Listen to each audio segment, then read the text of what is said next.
आइए बाल्यावस्था और बाल विकास परीक्षा की इस बेहतरीन ब्लूप्रिंट रणनीति को गहराई से डिकोड करते हैं।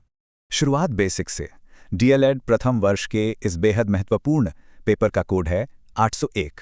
अब सबसे बड़ा सवाल, अधिकतम अंक बटोरने के लिए आखिर किस अध्याय पर सबसे ज्यादा फोकस होना चाहिए?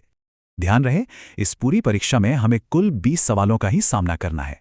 कुल 70 अंक दो हिस्सों में बटे हैं, 15 अंक वस्तुनिष्ठ और 55 अंक विषयनिष्ठ सवालों के लिए।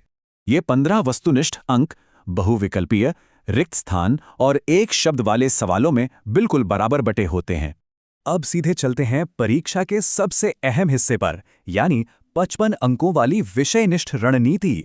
यहाँ एक दिलचस्प बात है, 4 अंक वाले सवालों का कुल वेटेज परीक्षा में सबसे ज्यादा होता है। वहीं गिनती की बात करें तो 2 अंक वाले सवाल सबसे ज्यादा यानी पूरे 6 बार पूछे जाते हैं। चलिए अब समझते हैं कि ये विषयनिष्ठ अंक हमारे सिलेबस के 5 खास अध्यायों में कैसे बंटे हैं।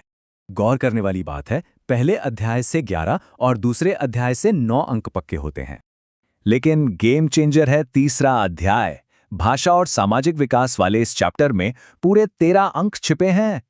बिल्कुल इसी तरह चौथे अध्याय से भी 13 अंक मिलते हैं और 5वें से वापस 9 अंक। साफ है कि अपना कीमती समय और ऊर्जा अध्याय 3 और 4 पर लगाना सबसे स्मार्ट रणनीति होगी। अध्याय 3 में 2, 4 और 5 अंक वाले सवाल मिलकर ये 13 का जादुई आंकड़ा बनाते हैं।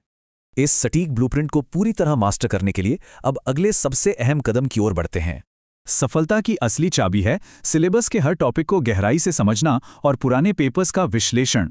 अब सोचने वाली बात यह है, क्या हमारी मौजूदा तैयारी इस सॉलिड डेटा और ब्लूप्रिंट से मैच करती है?